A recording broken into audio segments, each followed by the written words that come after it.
Paul Scheider from Hedgehog Leatherworks, and I'm joining you today to talk about how to find ideal fire materials in less than ideal conditions. As you can see, we've got some snow out here. There's about 6 inches or so on the ground, and actually this is a pretty mild day for this part of the country. It could stand to be much worse, but you're still going to get a good idea of how these techniques and skills work. But I want to preface this whole video by saying that regardless of how you start your fire, whether it's a bow drill, a magnesium fire striker, or a Bic lighter, if you don't have good dry materials, your fire is not going to ignite quickly, and it's not going to be able to sustain itself to where it produces any sort of real heat.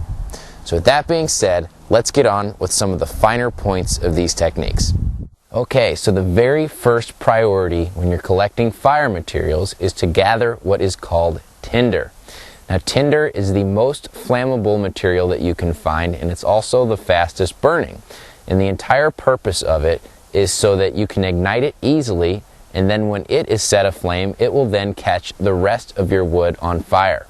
Now, tinder is usually dry, fluffy material that is wound up into a ball, and this is called the Tinder Bundle. And there are all types of things that you can use for tinder, everything from cattail down to milkweed and even dried grasses.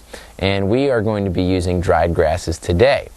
We're at a transition area between the edge of the main forest and a field, and this is pretty typical to find this type of vegetation in an area like this. And so what we've got here are some dead grasses that have been elevated off the moist ground while simultaneously being exposed to the sunlight. So this is probably the most dry stuff that we're going to find in the entire woods here today. And right now what I'm going to do is collect a large ball of this, and then I'm going to show you what we do with the Tinder Bundle next. Okay, I've spent about the last 5 minutes just going around the field and cherry picking some of the finest, most dry blades of grass that I can possibly find. And the result here is this small Tinder Bundle. Now, this Tinder Bundle will be plenty to start our fire, provided we have other dry materials. So, when you get this Tinder Bundle, like I mentioned, it's your first priority. You now want to protect this from getting damaged and getting wet. The best way to do that is to put this in between your layers of clothing, so you do not want to hold it closest to your body because your body emits moisture. You also don't want to have it on the outermost layer because that is exposed to the elements. The very next type of fuel that we need is very small kindling wood. The size that we're going for is stuff that is about the diameter of a pencil lead. So for this, dried grass stalks work very well, as do sticks that you've sectioned down and split and carved up to be very small.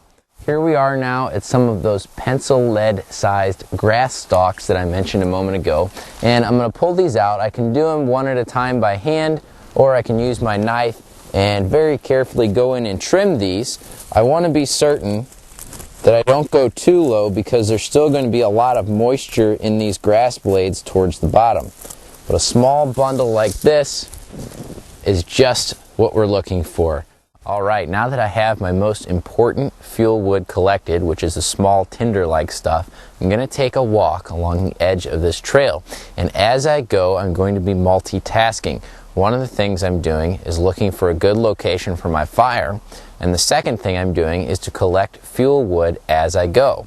The stuff that I'm going to be looking for is anything that is elevated off the ground, because that protects it from the moisture, and even a bonus if it's exposed to the sunlight. The combination of those two things is going to produce the driest material and going to give me the best chance at success for the fire I'm going to build. Alright, here is a prime example of good firewood.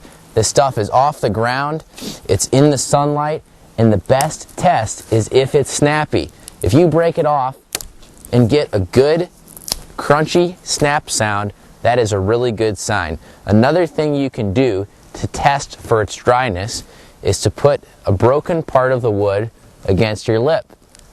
And your lip is actually very sensitive to differences in temperature. Moist wood is going to be colder, so you're going to be able to sense that a lot easier if you press it against your lip. Okay, I've been walking along the trail for a little while now, and I've been collecting wood and looking for a good place for a fire. Well, I've found that good place, and in a moment we're going to zoom out so that I can show you exactly why I like this place. But the quick thing I wanted to point out first was that I've taken all the firewood I've collected and I've stuffed it into the crotch of this tree. Now the reason I've done that is because I need to do some work here and I need to have my hands free. This allows me to keep my stash of wood elevated and off of the wet snow so that when I come back in a moment and need it, it'll be ready and dry for me just as I left it.